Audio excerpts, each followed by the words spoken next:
Finally iQOO ने अपना एक और नया स्मार्टफोन iQOO का G9s Pro 5G को लॉन्च कर दिया। वहीं दूसरी तरफ Realme का पॉपुलर स्मार्टफोन Realme का P1 Pro 5G। वैसे तो इन दोनों स्मार्टफोन की प्राइस में 5500 रुपीज का डिफरेंस देखने को मिल जाता है, क्योंकि एक तरफ Realme के P1 Pro 5G को 19,499 रुपये की प्राइस में 8 GB की रैम और 128 GB स्टोरेज वाले वेरिएंट को बाई कर सकते हैं। वहीं दूसरी तरफ iQOO के G9s Pro 5G को 24,999 रुपये की प्राइस में 8 GB की रैम और 128 GB स्टोरेज वाले वेरिएंट को बाई कर सकते हैं। स्मार्टफोन का अगर परफॉर्मेंस की बात करी जाए, जिस तरह इन दोनों स्मार्टफोन की प्राइस में डिफरेंस देखने को मिल जाता है, उसी तरह इन दोनों स्मार्टफोन की परफॉर्मेंस और गेमिंग परफॉर्मेंस में भी डिफरेंस देखने को मिल जाता है, क्योंकि एक तरफ iQOO के G9s Pro 5G में Qualcomm Snapdragon 7 Gen 3 का एक पावरफुल गेमिंग प्रोसेसर देखने को मिल जाता है। वहीं दूसरी तरफ 20,000 रुपीज से कम की प्राइस में Realme के P1 Pro 5G में Qualcomm Snapdragon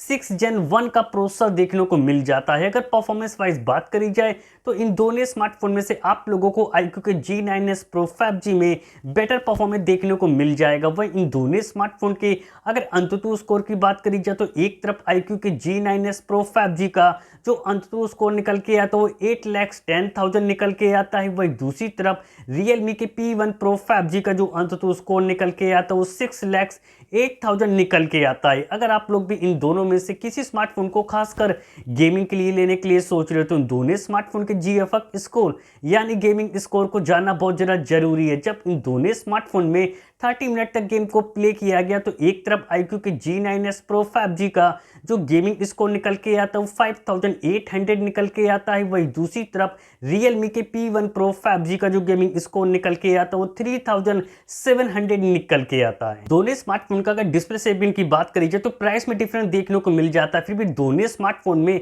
कर्व डिस्प्ले देखने को मिल जाती है। पर एक तरफ Realme के P1 Pro 5G में 6.7 इंच की AMOLED डिस्प्ले देखने को मिल जाती है। डिस्प्ले की अच्छी स्मूथनेस के लिए 120 हर्ट्ज रिफ्रेश रेट का सपोर्ट देखने को मिल जाता है, पर डिस्प्ले में HDR10 का सपोर्ट देखने को नहीं मिलता। वहीं दूसरी तरफ iQOO के G9s Pro 5G में 6.77 इंच की बिग साइज की AMOLED डिस्प्ले देखने को मिल जाती है। डिस्प्ले 3D कर्व देखने को मिल जाती है। डिस्प्ले की अच्छी स्मूथनेस के लिए 120 हर्ट्ज रिफ्रेश रेट का सपोर्ट देखने को मिल जाता है और डिस्प्ले में HDR10 का सपोर्ट देखने को मिल जाता है। इन दोनों स्मार्टफोन के डिस्प्ले के अगर ब्राइटनेस लेवल की बात करी जाए तो उसमें तो काफ़ी बेस्ट हो जाता है। iQOO का G9s Pro 5G 4500 निट्स की पीक ब्राइटनेस देखने को मिल जाती है। वहीं दूसरी तरफ Realme के P1 Pro 5G में 1000 निट्स की ही पीक ब्राइटनेस देखने को मिल जाती है। दोनों स्मार्टफोन का अगर IP रेटिंग की बात करी जाए तो एक तरफ Realme के P1 Pro 5G में IP65 की रेटिंग देखने को मिल जाती है। वहीं दूसरी तरफ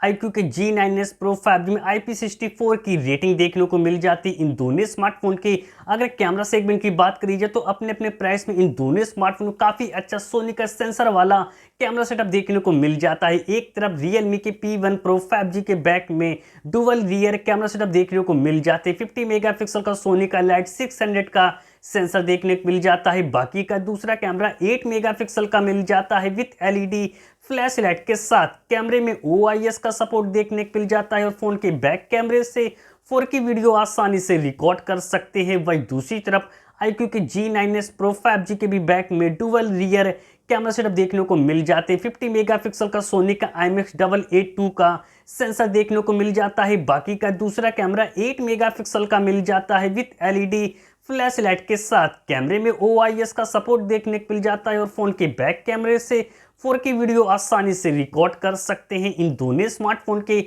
अगर सेल्फी कैमरे की बात करी जाए तो उसमें तो इतना डिफरेंस देखने को नहीं मिलता है, क्योंकि एक तरफ Realme के P1 Pro 5G में भी 16 मेगापिक्सल का सेल्फी कैमरा देखने को मिल जाता है। वहीं दूसरी तरफ iQOO के G9s Pro 5G में भी 16 मेगापिक्सल का सेल्फी कैमरा देखने को मिल जाता है। दोनों स्मार्टफोन का अगर बैटरी सेगमेंट की बात करी जाए तो बैटरी और चार्जिंग स्पीड दोनों के मामले में काफी बेस्ट रहता है। iQOO का G9s Pro 5G 5500 mAh की एक बड़ी बैटरी मिल जाती है। 80 वाट की फ्लैश चार्जिंग के साथ USB Type-C पोर्ट का सपोर्ट देखने को मिल जाता है। वहीं दूसरी तरफ Realme के P1 Pro 5G में 5000 mAh की बैटरी देखने को मिल जाती है। 45 वाट के सुपर वोक चार्जिंग के साथ USB Type-C पोर्ट का सपोर्ट देखने को मिल जाता है। सिक्योरिटी फीचर के लिए दोनों स्मार्टफोन में इन डिस्प्ले फिंगरप्रिंट सेंसर देखने को मिल जाते हैं। तो अब बात करी जाए कि दोनों में से कौन सा स्मार्टफोन आप लोगों के लिए बेस्ट है। अगर आप लोग भी 20,000 रुपीज से कम की प्राइस में कर्व डिस्प्ले वाला ऑलराउंडर स्मार्टफोन लेने के लिए सोच रहे हो तो 20,000 रुपीज से कम की प्राइस में Realme का P1 Pro 5G one of the best है। पर अगर आप लोग इससे भी पावरफुल गेमिंग प्रोसेसर वाला ऑलराउंडर स्मार्टफोन लेने के लिए सोच रहे, बिग बैटरी बैकअप के साथ साथ ज्यादा फास्ट चार्जिंग वाला स्मार्टफोन लेने के लिए सोच रहे हो, तो आप लोगों को ज्यादा पैसे खर्च करके iQOO के G9s 5G की तरफ जाना चाहिए। पर मैं आप लोगों को एक बात क्लियर करना चाहता हूं, जिस तरह इन दोनों स्मार्टफोन की प्राइस में डिफरेंस देखने को मिल जाता है, उसी तरह इन दोनों स्मार्टफोन के स्पेसिफिकेशन में भी डिफरेंस देखने को मिल जाता है और अपने अपने प्राइस में ये दोनों स्मार्टफोन बेस्ट हैं।